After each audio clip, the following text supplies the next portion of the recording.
I'm Ken Feith from the Metro Nashville Archives. I want to thank you for being here today for the first Tuesday at the Metro Archives. As you know, we meet from 12:30 to 1:30 the first Tuesday of the month, except July.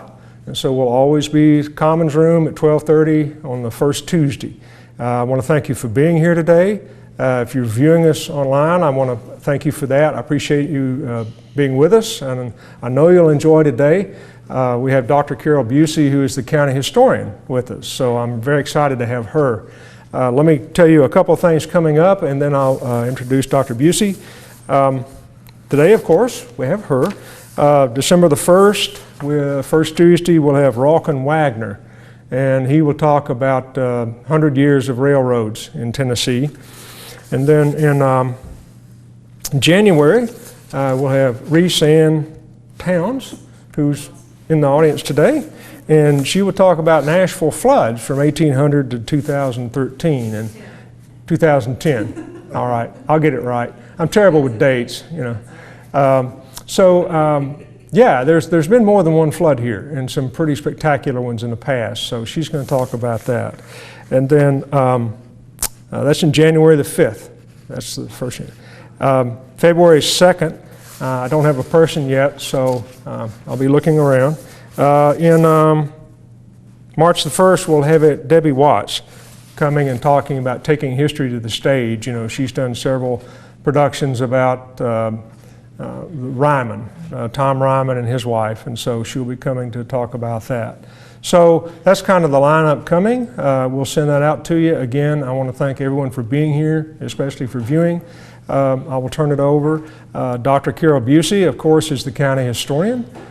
She's also a professor at Vol State, and she is the lead and the editor of the Nashville Encyclopedia. And so that's been a long time coming, and it's a huge task, and I appreciate her doing that. So I'm really appreciative of that, and I'm glad she could be here today. It's a pretty full schedule. And so without further ado, I'll turn it over to Dr. Busey.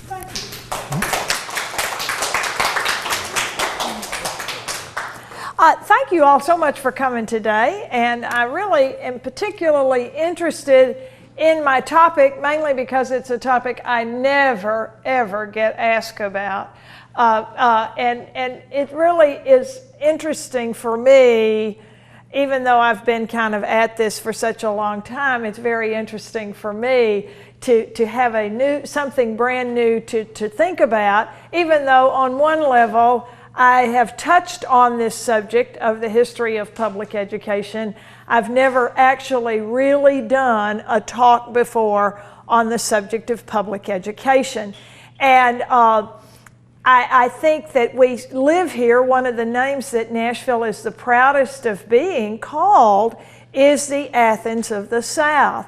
And yet, if you look at all of the histories of Nashville, and we really are fortunate to have had such a vibrant community of people who have been preserving our history for such a very long time, that we do have lots of histories of Nashville. If anybody wants a bibliography, I'll be glad to email you one.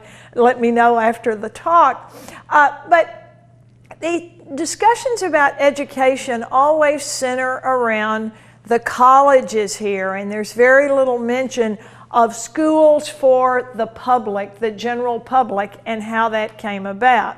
So today I want to give you a little bit of the history of Nashville, just to set the stage.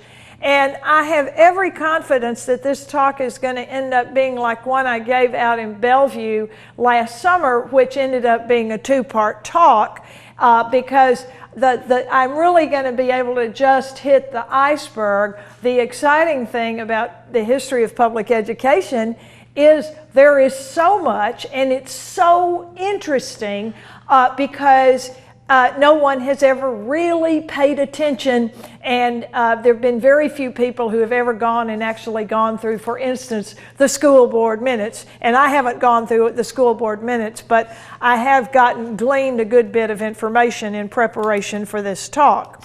The first settlers who came here, led by James Robertson and John Donaldson, were interested in education. it's not coincidental that the first real institution that was founded here was Davidson Academy. They didn't build a church. They didn't do some other things. They started a school.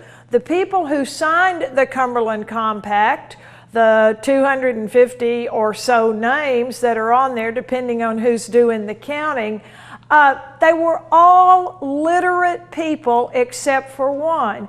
They were overwhelmingly these Scots-Irish who had come from mostly from Scotland, their ancestors had, over here, and they were embracing the life in this country and what it meant for them. The Scots-Irish had a very strong value of education. Their ministers were mostly, at least in the beginning, they were mostly Presbyterian, and they put a high value on learning for not just their ministry, but for the whole population.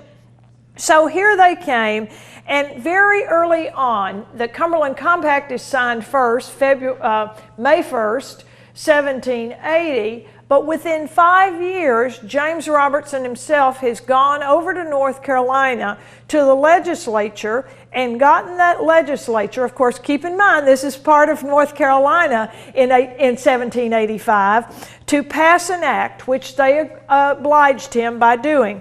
An act for the promotion of learning in the county of Davidson.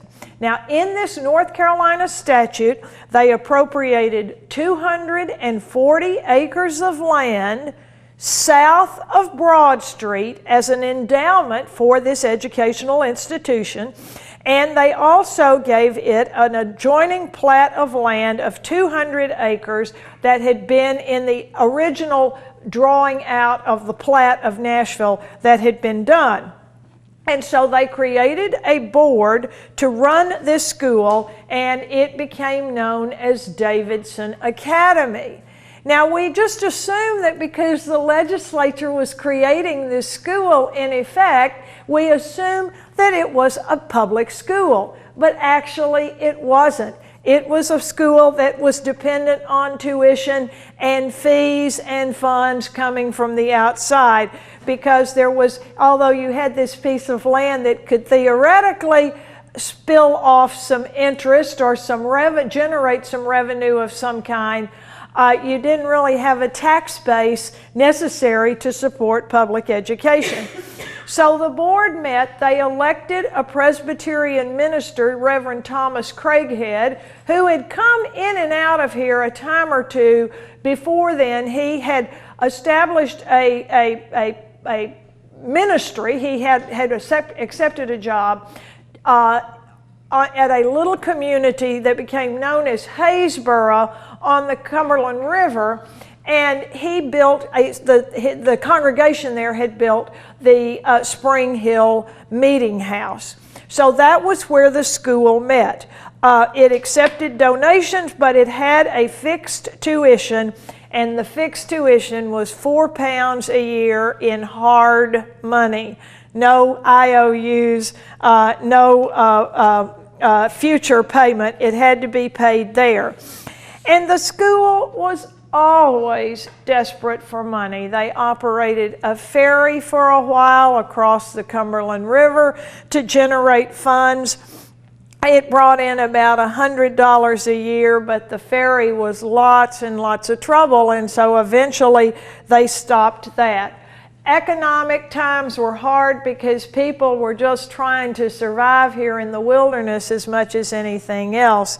So the school was rechartered in 1806 by the Tennessee General Assembly. Now Tennessee is a state, and the school renamed itself Cumberland College.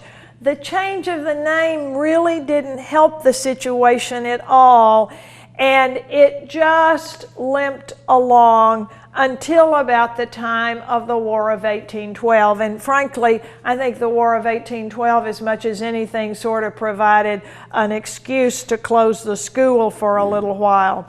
So they did allow another minister, Reverend Hume, to use the building as a grammar school, and they finally got the college opened again after the War of 1812 on the hill that became known as College Hill, which is where the Howard School Metro office building, the Fulton complex is.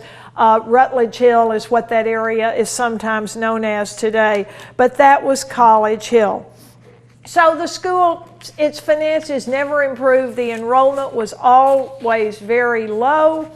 And so they were just on the depths of complete disillusion when it was decided that they needed to bring in someone from the outside who could raise money. Have you ever heard that before? We need a fundraiser here.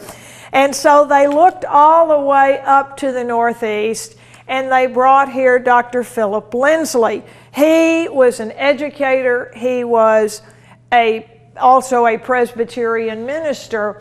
And one of the first things that he did when he arrived here to accept this presidency was to ask that the school be renamed as the University of Nashville.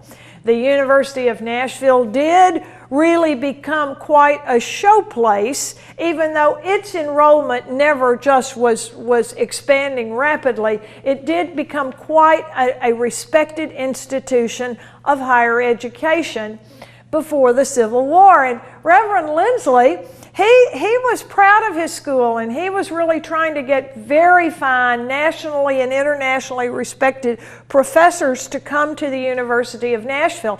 So it was Professor Lindsley who said, "This is the Athens of the West." Now, we can't imagine that this place, Nashville, Tennessee, was looked upon as the American West, but certainly it was for a good long period of time. So the University of Nashville sort of gets rolling again, and meanwhile there's still some interest in schools that are free for the public, but the idea of how to bring this about, nobody really is quite sure how you can finance this in flush times or in bad economic times. There was a politician here in Nashville named John Bell. John Bell had an illustrious career. He was one of those people who in Nashville disagreed with much of what Andrew Jackson did, and he was really one of the founders of the Whig Party in Tennessee when Jackson was ready to leave office, and there were people in Nashville who did not support Jackson's choice for his successor, meaning Martin Van Buren. So Bell was well connected in Nashville from the early days. He had graduated as a student from Cumberland College before Reverend Lindsley came to town, and he really felt like Nashville needed a public school system of some kind. But he said this, he's in favor of a public school system, but he actually said, "I think we ought to have this. It would be good discipline for the people that come, but I do think that," I quote, "universal dissemination equally of knowledge is absurd." In other words, there was this very elitist tone to what John Bell was saying about education. And the prevailing attitudes towards education in Nashville, as well as other places, North and South alike, were that education was linked with privilege, but it was also linked with something that Tennesseans, I think most of you will agree, have really never liked, and that means higher taxes. So, a true public education at the public expense was going to be difficult to sell the people. And so the newspaper, the Clarion, started publishing some articles about public education. There had been a lecturer here in town that was generating some interest, and he really thought in 1821, John Bell, the editor of the Clarion, and others, that they might get this school system off the ground. So the Clarion ran an article about why we really need this, precisely because people can't pay the cost of tuition to go to a school. We need to build a common school. And what he wanted was the corporation, meaning the city of Nashville's government, to build a common school, and that all the citizens, whether they had school-age children or not, would subscribe to this and pay for it.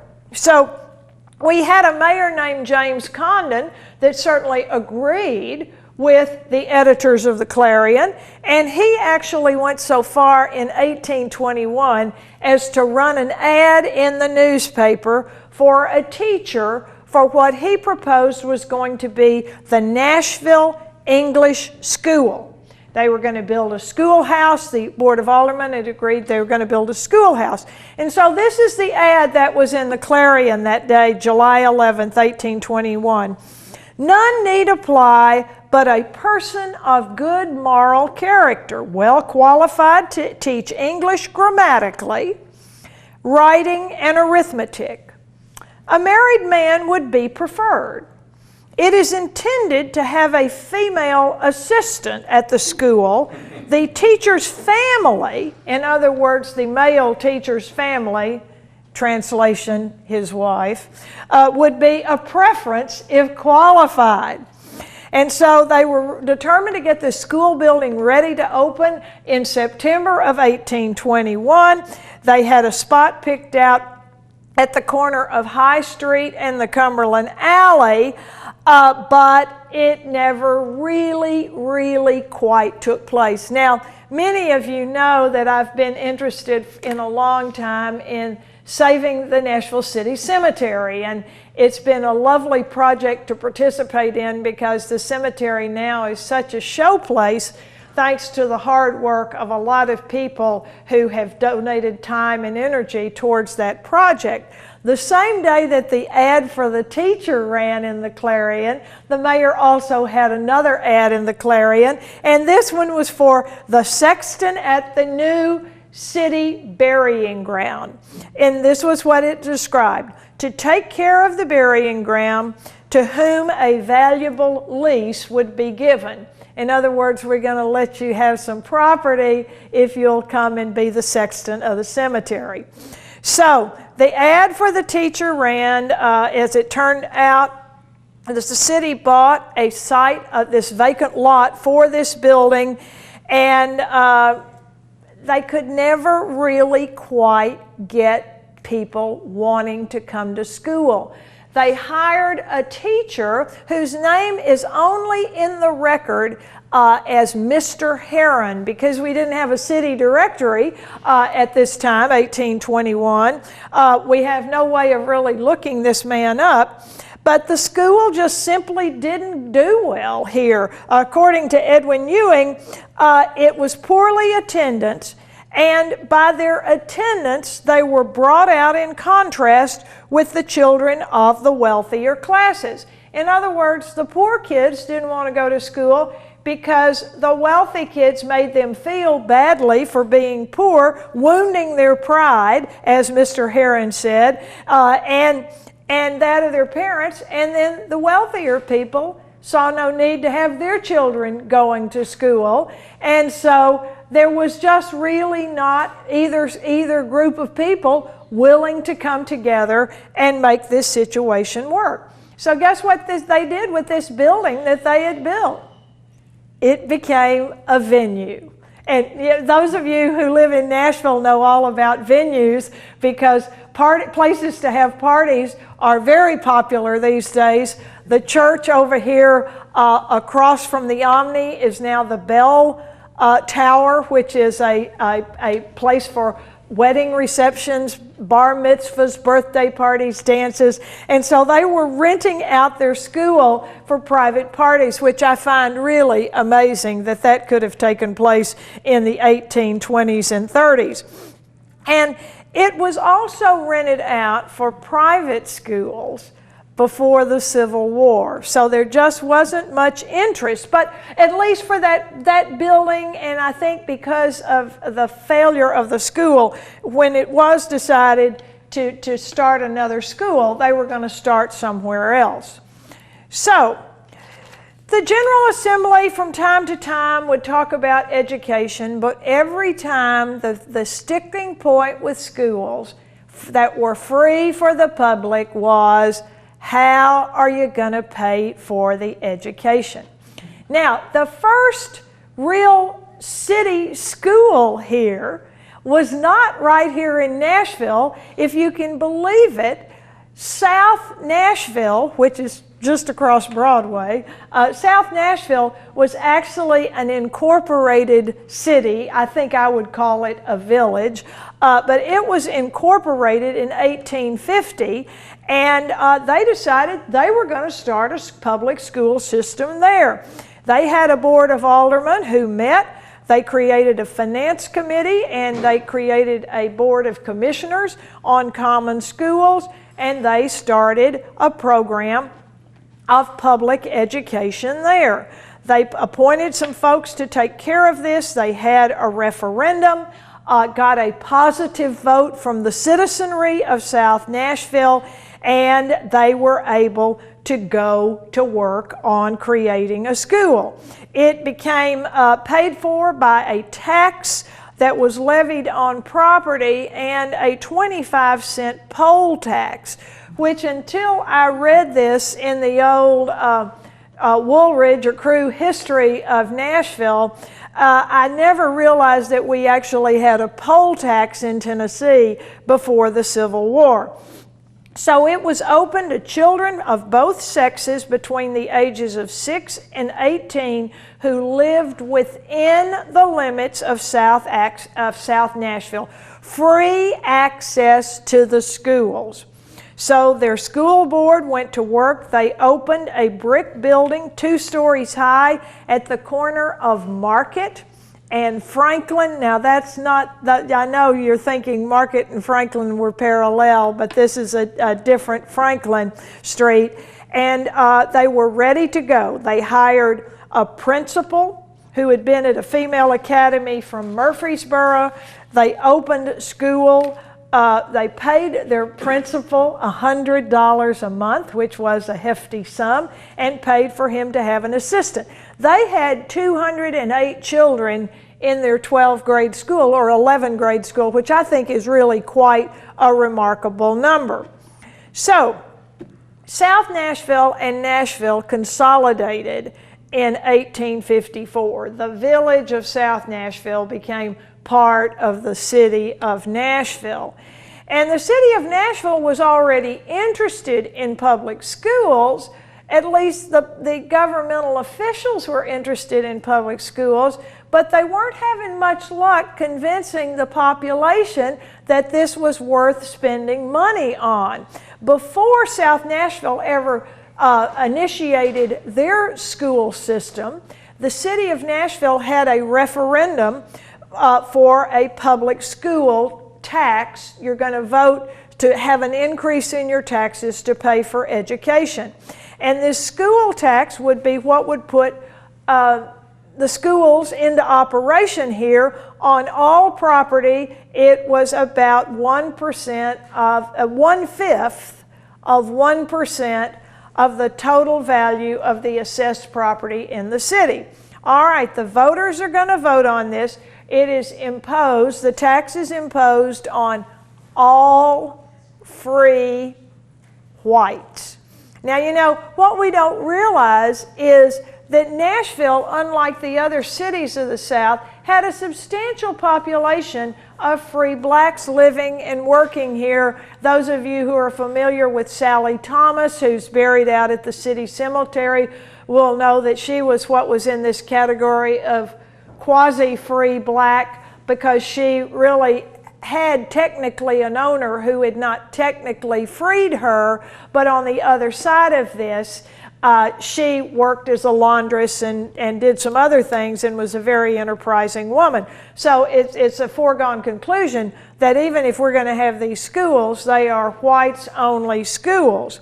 Well, the vote is ready to take place, and the first referendum showed that people of Nashville might actually be ready for public schools.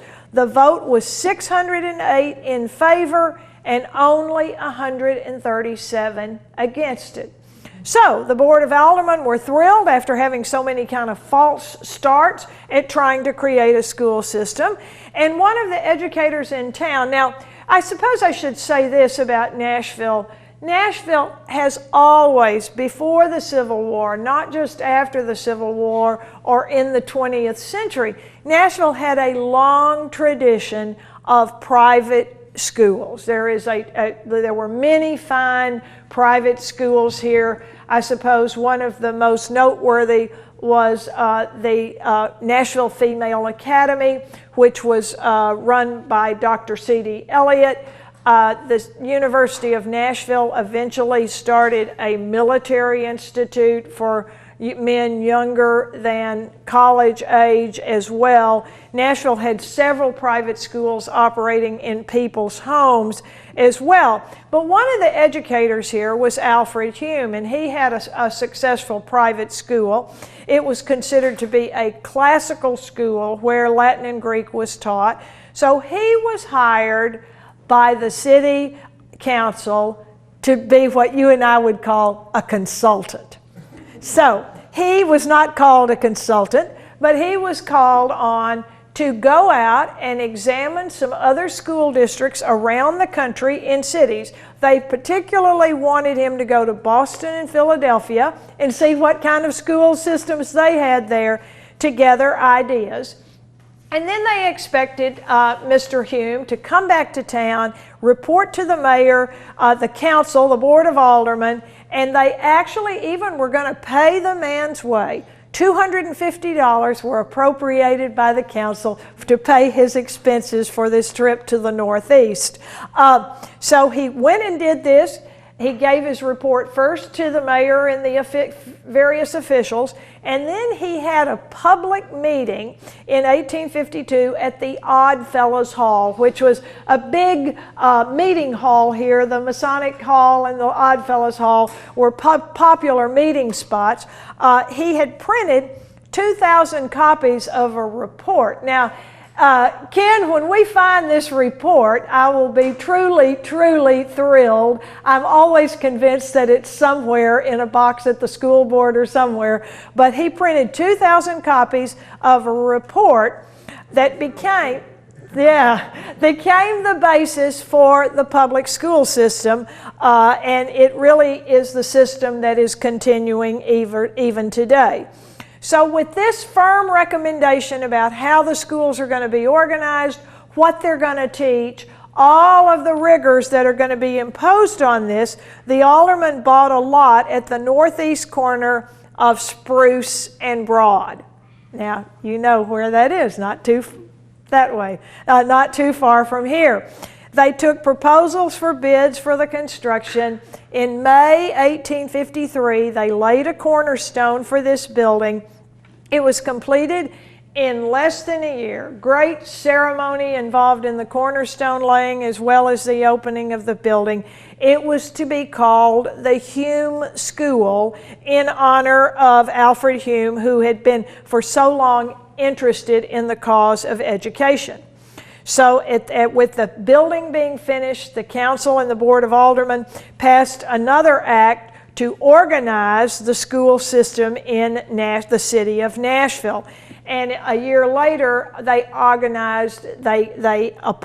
elected, I should say, not appointed. There was an election for the school board, and elected to the school board was a very prominent Nashville lawyer, Francis Fogg, also Charles Toms, Return Meggs, Allen Hall, John McEwen, and W.F. Bang.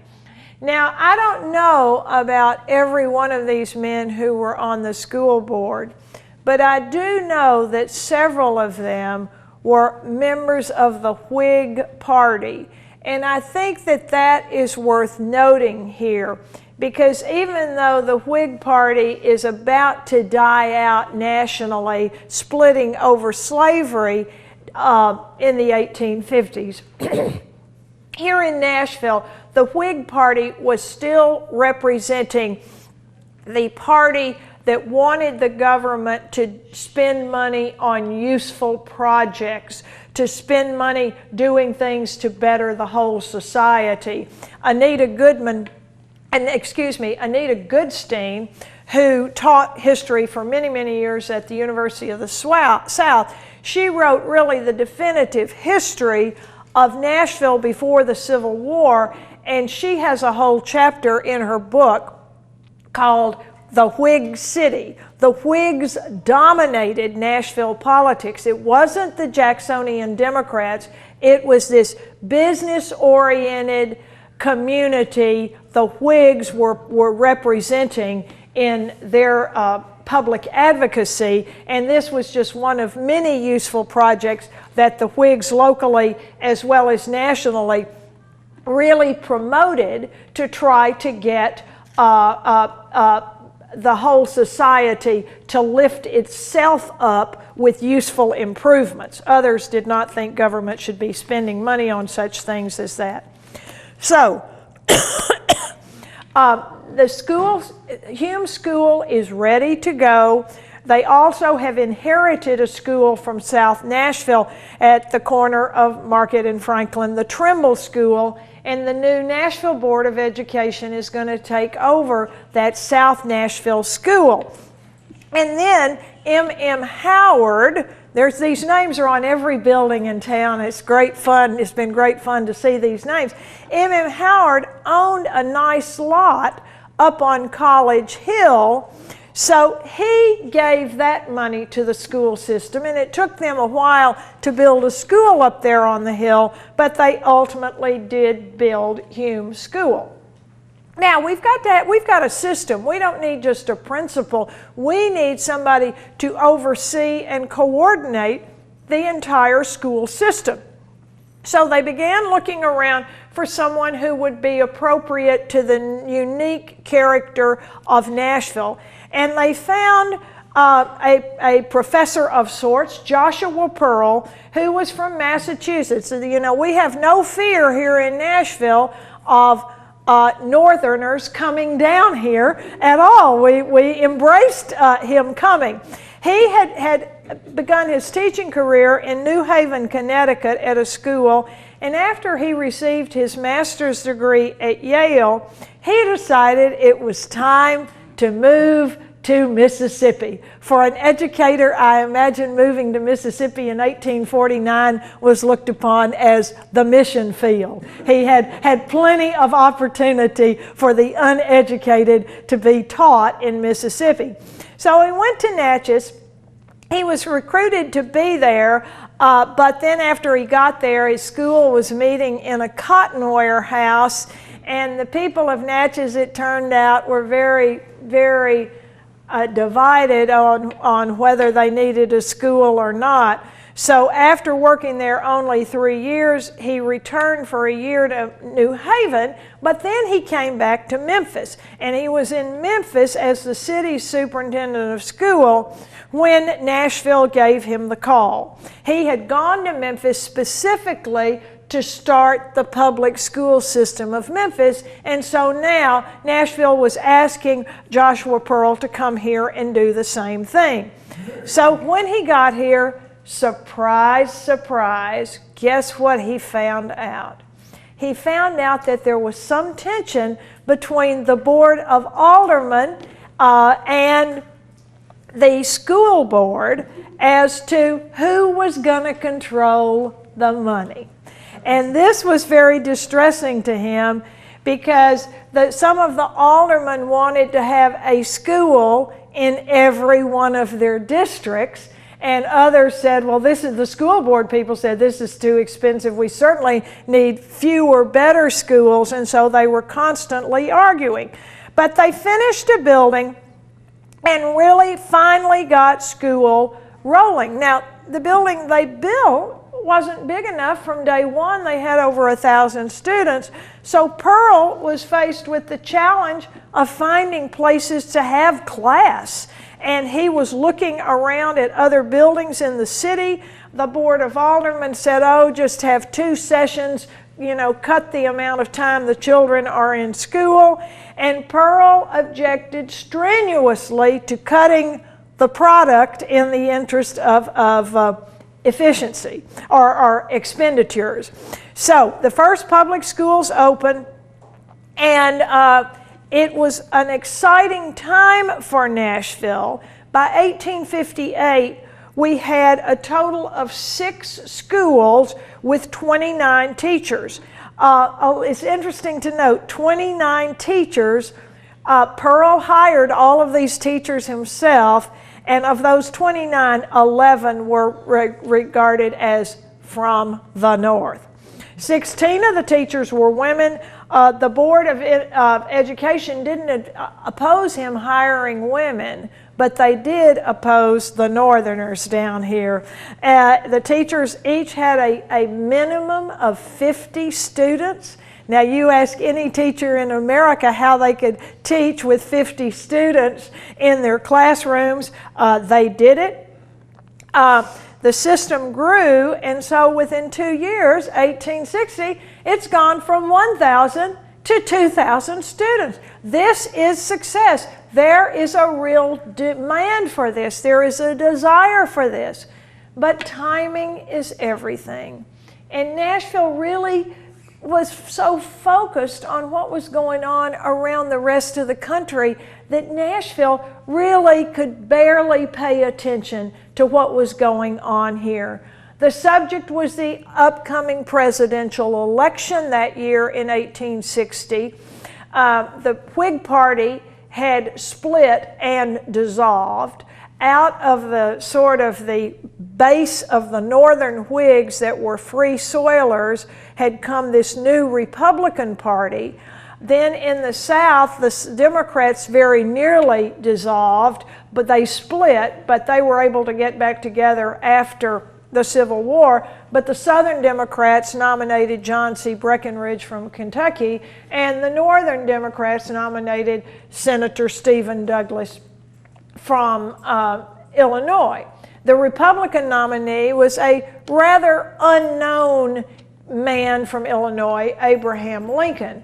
But Lincoln had the power of the press on his side because he had lost that Senate election 2 years before the presidential election to Stephen Douglas. But thanks to the telegraph, all of his speeches and the debates had been transmitted all over the country, and people could read what his remarks were about slavery and about the country as well.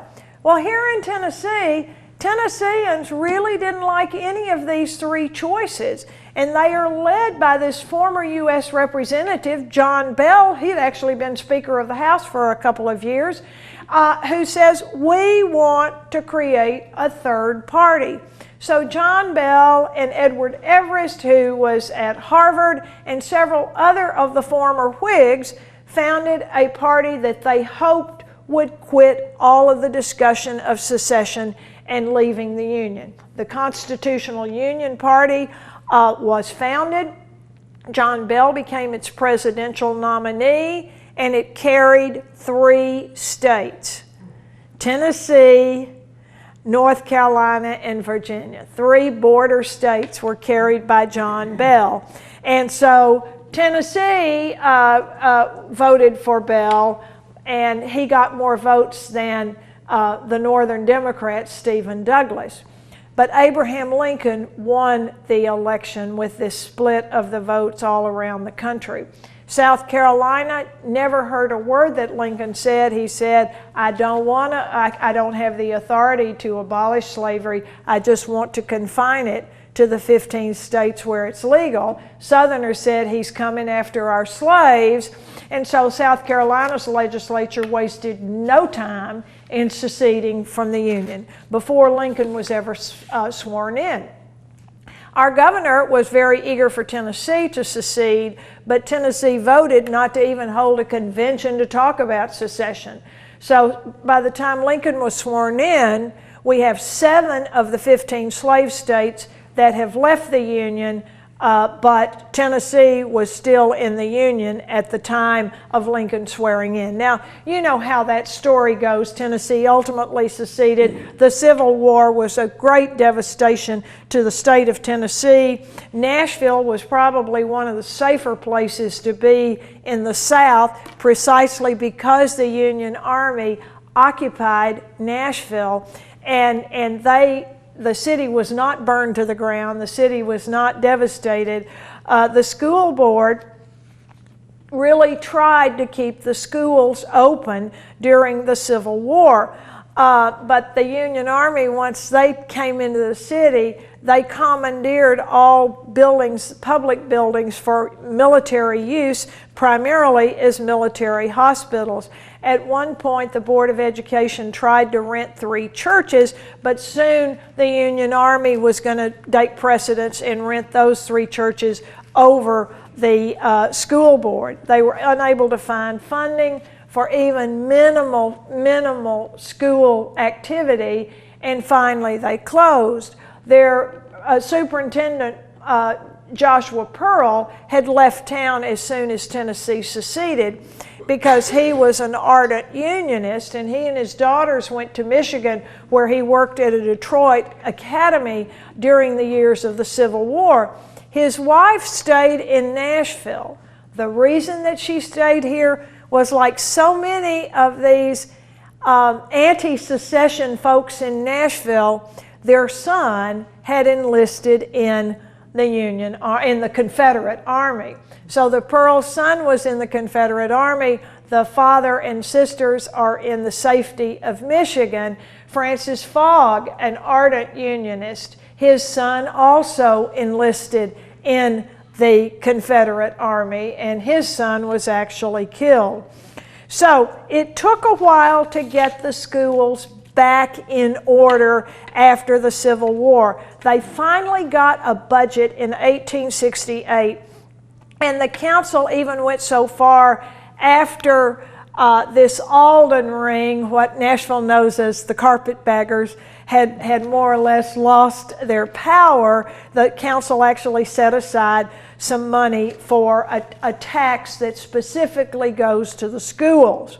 So, but they will begin erecting yet another new building, this one beside the Hume building. It's going to house the older students, and it is named Fogg High School. Its principal was A.D. Wharton. It opened in 1874.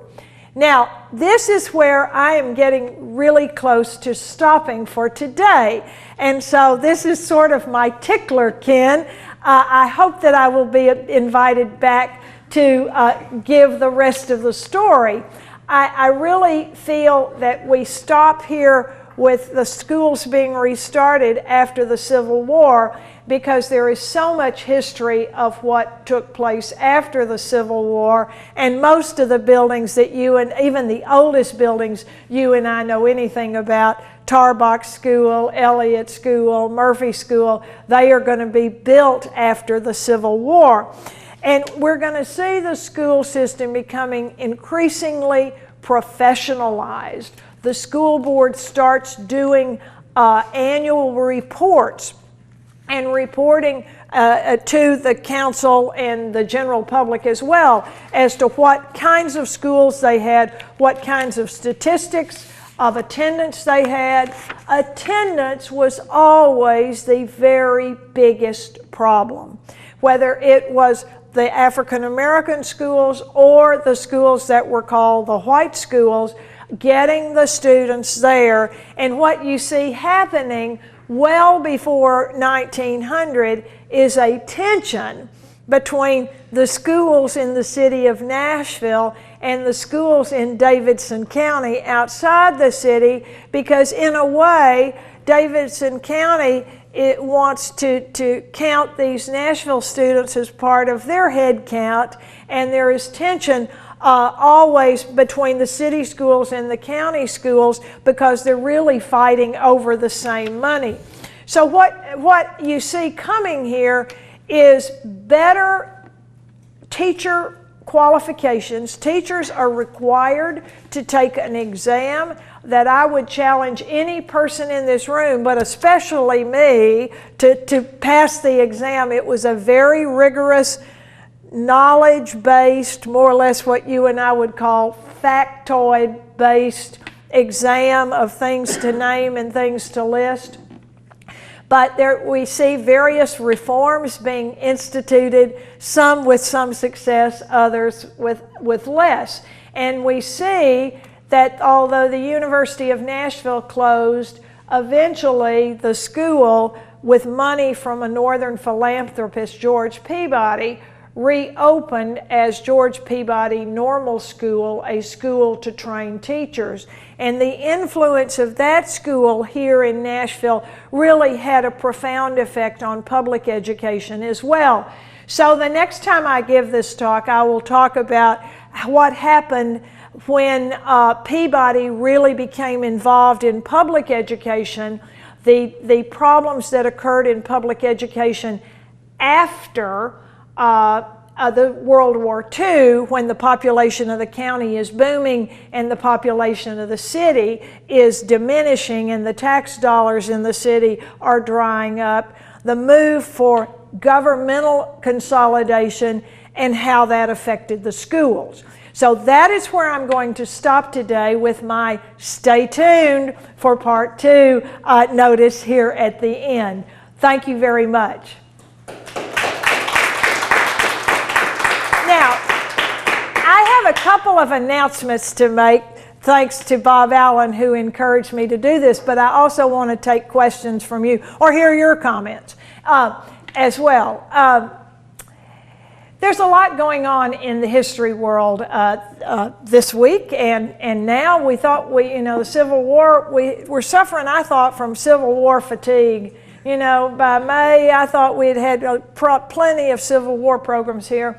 Well, now it is the anniversary, the 100th anniversary of World War I. And so the state has appointed the Great Wars Commission. It's chaired by Michael Birdwell, who is on the faculty at Tennessee Tech. Aren't you on that commission? Ken Feith, the National Archivist, is on the commission. And their first kickoff event is this weekend on Saturday. There is going to be a program, a panel, a conference, if you will, on various topics related to the Tennessee and World War I. In the interest of totally shameless self-promotion here, I am going to be the first speaker because I'm setting the stage for everybody else by talking about Nashville and the rest of the cities and the countryside of Tennessee in 1915.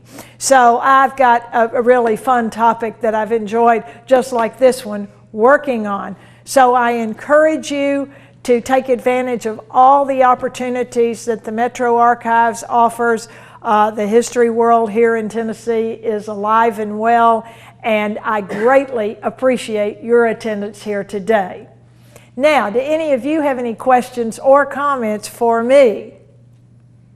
Yes? Will that conference be held here, World War I? It's the World War I conference is in the State Museum. They have a little stage, and it's going to be held down there. I see. And I have the flyers in my car. Do you have any of the flyers here? I think I do. Yeah, we've got a flyer that tells you the specific times, and it's really a nice program that they have put together for that. It should be quite interesting. Michael Birdwell, if you don't know him, he is really the expert on Alvin York. And teaching at Tech, he first got interested going over there to Pall Mall. If you haven't been to Pall Mall, you need to go. It is the windiest road I've ever seen. Yes, he curated the museum. He and a geographer from MTSU and a couple of history professors from Tennessee Tech about 3 years ago went over into Europe and actually found where York's machine gunner's nest that he captured from the Germans was. So he is an Alvin York authority and the chair of the commission, but there's some other interesting topics on the program as well as that. Anybody else? My Bellevue front row up here? Did you mention where the Female Academy was, or is the building still there? The Nashville Female Academy, I'm going to be in very general terms, but it was as I best see it, sort of north of where the Union Station was. It was not too far from here, but it was in this part of town. But it became, Dr. Elliott was forced to close that institution as well. There's some records. There's a lot of records about that over at the Tennessee State Library and Archives. But was Mr. Pearl, was he the Pearl Cone? Pearl? That is the was it not always? When did it start as a white school, not a?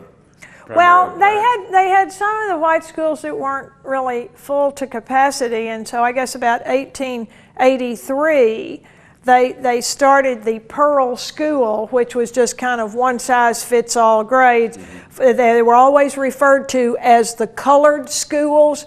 I've got a list here from the let's see what 1888-89 annual report of the Board of Education. Pearl School was organized and had its first graduates in 1888. Now it had more students than this, but they had the first graduates. They graduated 4 girls and 3 boys that year, a total of 7. The Fogg High School, let me say it correctly, in 1888, the Fogg School graduated 42 girls and 11 boys for a total of 53. Now, you know, the boys, there are kind of 2 things going on here with the boys. By this time, what becomes known as Montgomery Bell Academy is underway, and there's another school that is also teaching boys as well, and parents felt if they had a girl and a boy, they're going to educate the boy first. And so although we did have Ward Seminary created after the Civil War, it was never as popular to educate girls, especially to pay money to educate them. So that's why the girls were in the public schools, and the parents were quite happy for them to go. In 1888, I'll read you the list of grammar schools we had. Howard School, Hume School, Tarbox School, the Main Street School, Hines School, Caldwell School, Ninth Ward School, and the Trimble School. Of the, quote, colored schools, we had Pearl, Nashville's Colored High School. It was called Pearl School, Nashville Colored High School, Meg's School, Bellevue School, McKee School. So there were 4 schools for African American children here. And in 1880, the census showed that our city population was 43,000.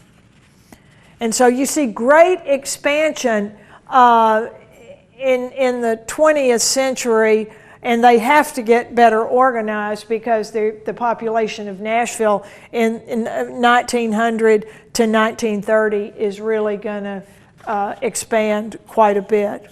And the conflict with the rural schools is, or the county schools is, people would rather have a little bitty school in their little community than to consolidate. In other words, the people in Joelton, they'd rather have a small school up there than have their kids mingling with the likes of this Bellevue bunch out here.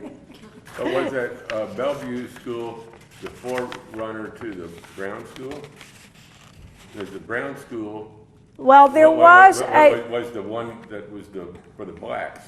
Well, the Bellevue School was not in Bellevue. It was right here in North Nashville, and it was Belleview. Okay. And see, that's misleading. I teach with a geographer, and I mean, he teaches geography, I teach history, and I've gotten very interested in geographic mapping of historical things. So that would be a great project to do, is to put all of these on an interactive map where you could see precisely, and the information is easy to find because it's in the city directories. After the Civil War, you can find the addresses, and you could plot these on a map. And it would be really interesting to see, because I would argue that with some few exceptions, where the schools start appearing is where the population growth is the most robust. And so up there on the ridge in Joelton, the population grew very slowly. And so that would be interesting to see as the schools are added online. But you know, it's easy research because you just use the business directories and just go through every year and, oh, a new school. So it's quite interesting to do. Thank you all so much for coming today. I hope you drive safely home. I appreciate it, and feel free to send me an email, call me anytime, any questions or comments you want to make. I always like to talk about history. Thank you so much. All right. Well, I want to thank Carol for coming, our county historian, and appreciate that. I will say something about the Tennessee Great War Commission. Since you opened the door, that's perfect. I did. And yeah, it's Saturday, and there'll be a part of it at the State Museum early on. Carol will present, and then that afternoon there will be some things at the Bicentennial Mall. So if you can come, love to have you. Thank you for presentations will be at the museum, at the State Museum. Birdwell and who else? Dr. Busey, Birdwell, and I forgot, but I will send. I will send the email out to everyone. Is everyone on the historical little group that I send? I think y'all aren't, but I will send that out to everyone so you'll have the flyer. So that will go out. And again, I want to thank you for being here. I always enjoy the first Tuesdays, and I appreciate everyone for viewing. And so if we can do anything for you, let us know. The county historian would be glad to help with any questions you have, and if the archives can help you, just let us know. Thanks, and have a good afternoon.